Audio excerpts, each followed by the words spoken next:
Hey, this is Jeff Johnson. Thanks for stopping by my channel and for checking out this video.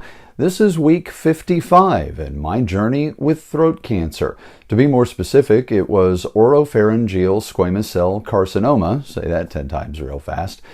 Basically, I had a tumor at the base of my tongue that was about the size of 2 golf balls. It was about 1/3 embedded into my tongue. For approximately 2 years before I was diagnosed in March, late March, I think it was March 29th of 2018, I thought I had either sinus infections or ear infections. I had been intermittently going to the doctor, getting antibiotics, getting steroid shots. I would feel better for a little while, then things would get worse again. What finally happened was during a totally unrelated surgery, my throat was scratched. And while they were checking out that scratch, because we thought they had done some damage to the inside of my throat, they found a mass, not a word you want to hear, which was later identified as a tumor, another word you don't want to hear, and confirmed by a biopsy to be Oropharyngeal Squamous Cell Carcinoma. So that's how that started. Diagnosed March 29th of 2018. March 18th, 19th, and 20th of 2019, I went back to MD Anderson in Houston for my 9-month follow-up. The great news, the great report from that is for the 3rd time I've had a CAT scan and blood work that show that I am NED, or no evidence of disease. So there are no hot spots in the CAT scan and nothing in the blood work to indicate that the cancer has returned. Yay! They are a little bit concerned about my thyroid. The numbers are not exactly where they're supposed to be, and I honestly don't know what that's all about, so I'm not going to worry about it right now. They tell me they're just going to watch it and that I don't need to be concerned. I trust them.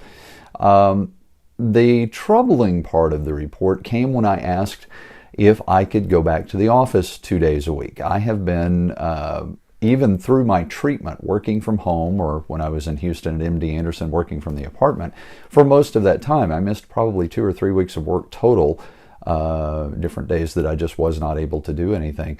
But my employer has been extremely gracious in allowing me to work from home. They've even provided a computer for me. I'm sitting in an office right now that has, in my home, that has a computer that they provided that lets me do everything I need to do from here. But I'm a people person, and I really enjoy being around people. And I know a lot of folks get annoyed by that person who pops their head in the door and says, "Hey, have you got 5 minutes?" And then 30 minutes later, you're trying to get them out of your office. I really enjoy talking to those people. It's how I learn what's going on. It's how I keep in touch with everybody. It's how I find out who's having a baby, who's getting married, who's retiring, those kinds of things. And I miss that. I miss that interaction. That's the one thing that I don't like about working from home. I do get about 60 hours worth of work done in a 40-hour work week being at home because I don't have those interruptions. So it's a trade-off. But in any event, I was in the room with my medical oncologist and a couple of the doctors on her team, and a nurse and a dietitian and partridge in a pear tree. I don't know who all was there. And everybody was looking at me. They got to the point where the doctor said, "Do you have any questions?" And I said, "Yes. Would it be okay for me to go back to the office 2 days a week?" Everybody was looking at me. Everybody was paying attention to what I was saying. And as soon as I asked that question, they all did this. No one would make eye contact with me anymore. Nobody would look me in the eye, and nobody was answering me. It was as if they were telepathically saying to each other, "Who's going to tell him?" And so I looked at my doctor and I said, "What's going on? Talk to me." And she said, "Well, let's hold off on that for at least another 3 months. Well, you're going to come back for your 1-year follow-up in 3 months. We'll talk about that then." And I said, "No, we're going to talk about it now. What's up? What's the issue?" And she said, "Well, you're not really going to know what your new baseline is until between a year and a year and a half after you've finished treatment." So for me, that would be the end of June of 2019 or the end of January 2020 will be when I, quote, "know what your new baseline is going to be," unquote. I had no idea what "know what your new baseline" means, so I asked the doctor to explain that, and she said, "Look, Jeff, when you came in yesterday to have your blood work done, we took your vital signs, and your pulse was 45 beats a minute. She said, when you came in a little while ago for this appointment, we took your vital signs, and your pulse was 46 beats a minute. She said, if you had been training for the last 3 years to run a marathon, that would be really impressive. You haven't. Your heart is not beating 45, 46 beats a minute because you're in great shape and you're extremely healthy.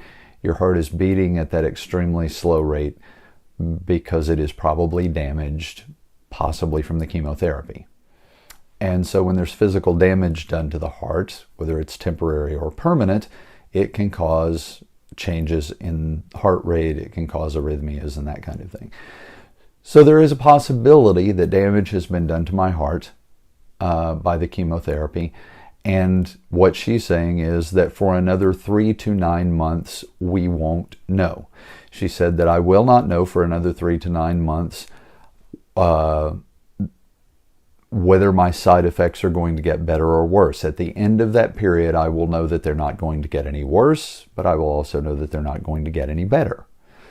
And we'll know at that point whether or not there's permanent damage to my heart. Now, I will say that since I returned from MD Anderson for this 9-month checkup in the middle of March, my heart rate has been fairly steady around 60 to 65 beats per minute, which is a much safer place for my heart rate to be. I check it daily. I check my blood pressure daily. So I'm less concerned about that than I was, but she was very clear. I'm not going to be running any marathons, lifting any weights, carrying any really heavy objects, chasing any bad guys or anything like that. I'm going to have to take it easy. That's not something that I want to do. I want to go. I want to get back in the game. I want to fight. I want to win. But I'm going to have to do that in a smart way, which is not going to be a physical way. So what does that mean? It means I wait. I will continue to work from home. I will continue to go into the office a half day a week for meeting, but I won't be shooting any videos requiring me to carry heavy equipment around and follow people and run with a video camera and that kind of thing. I really don't run anyway unless something's chasing me. But yeah, I'm 54 years old. I was not in great health prior to getting cancer. I have a back injury that is 30 years old that has caused me to not be able to work out and not be able to stay in good shape. I was 50 pounds overweight when I was diagnosed with cancer. I lost 62 pounds. I've lost 7 more pounds since then. We're trying to get the weight back stable. I'm living mostly on protein shakes, but I am able to eat more.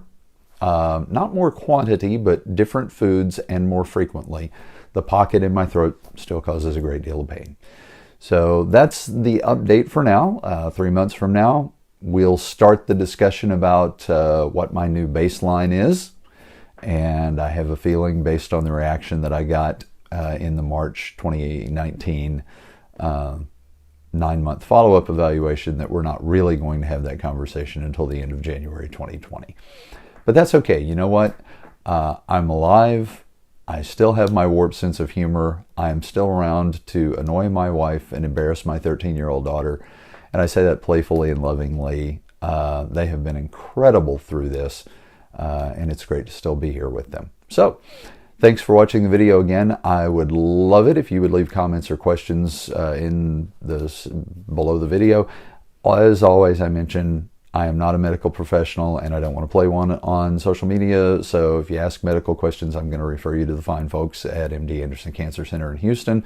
But if you want to know about my experience, what I went through with treatment, what things I used to help with the side effects, those kinds of things, I'm happy to share that information. Thanks again for watching. Have a great day. God bless. And hey, we killed Fred.